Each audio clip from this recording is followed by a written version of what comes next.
नमस्कार शेतकरी बंधूंनो, स्वागत आहे आपलं कृषी समृद्धीमध्ये. आणि मित्रांनो, आपल्या राज्यातील सर्व शेतकरी बांधवांसाठी खास करून गेल्या वर्षीच्या पीक विम्यापासून जे शेतकरी वंचित आहेत, तर अशा वंचित असलेल्या शेतकऱ्यांसाठी एक अतिशय महत्त्वाची मोठी अपडेट सध्या समोर येत आहे.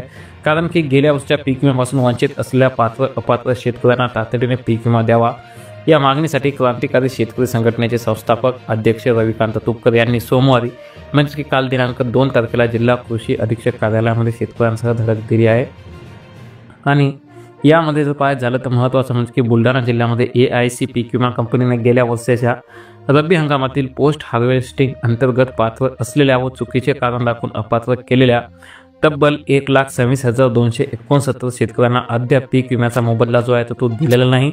आणि त्याचबरोबर खरीप हंगामात सुद्धा चुकीची कारणे देऊन अपात्र केलेल्या 70,831 शेतकऱ्यांना पीक विमा देण्याचा कंपनीनं मान्य केला आहे.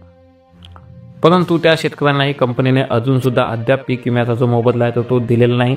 आणि पीक विम्यापोटी जवळपास आपल्या बुलढाणा जिल्ह्यातील शेतकऱ्यांना 235,55,00,000 रुपये रक्कम जी आहे तर ती मिळणे अद्याप बाकी आहे. आणि तातडीने ही रक्कम जी आहे तर ती शेतकऱ्यांच्या खात्यामध्ये जमा करण्यात यावी अशी आमची मागणी आहे. आणि महत्त्वाचं म्हणजे की शासनाकडून उर्वरित हिस्सा मिळाल्यानंतर लगेच पीक विमा कंपन्या ज्या आहेत त्या वंचित शेतकऱ्यांच्या खात्यामध्ये पीक विमा रक्कम जमा करू असे कंपनीकडून सांगितलं जात आहे.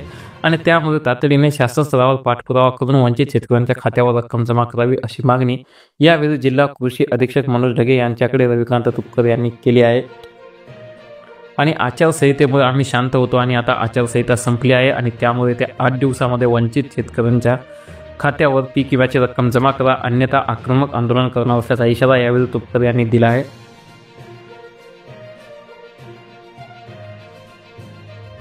तर यावेळी त्यांच्यासोबत विनायक सरनाईक, नितीन राजपूत, आकाश मारोदे, अमोल मोरे, रामेश्वर आंबोरे, त्यासोबत गजानन बापू देशमुख, राहुल शेलार, महेंद्र जाधव, उमेश सिंह राजपूत, सदाशिव भागत जाधव, त्यासोबत भागवत धोरण, विजय बोराडे, गजानन कुटे, सतीश कुवारखड, संतोष शेळके यांच्यासह क्रांतिकारी संघटनेचे विविध पदाधिकारी व शेतकरी उपस्थित होते. तर या बुलढाणा जिल्ह्यातील जे काही गेल्या वर्षी पीक विम्यापासून शेतकरी वंचित आहेत तर अशा शेतकऱ्यांसाठी एक महत्त्वाची अपडेट आहे. आपल्या बुलढाणा जिल्ह्यातील शेतकऱ्यांना जास्तीत जास्त शेतकऱ्यांना ही माहिती नक्की शेअर करा.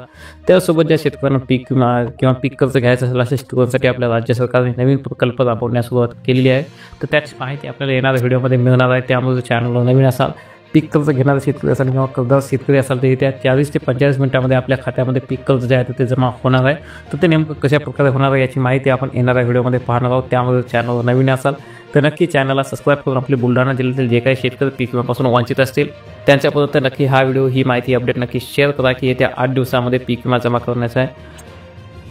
मागणी जी आहे तर ती रविकांत तुपकर यांच्यातर्फे करण्यात आलेली आहे. जिल्हा अधीक्षक कृषी अधिकारी यांच्याकडे ही मागणी करण्यात आलेली आहे. आणि त्यामुळे त्या 8 दिवसामध्ये पीक विमा जमा होण्याचा मार्ग जो आहे तर तो मोकळा झालेला आहे. तर आपल्या जास्तीत जास्त शेतकऱ्यांना नक्की शेअर करा. धन्यवाद.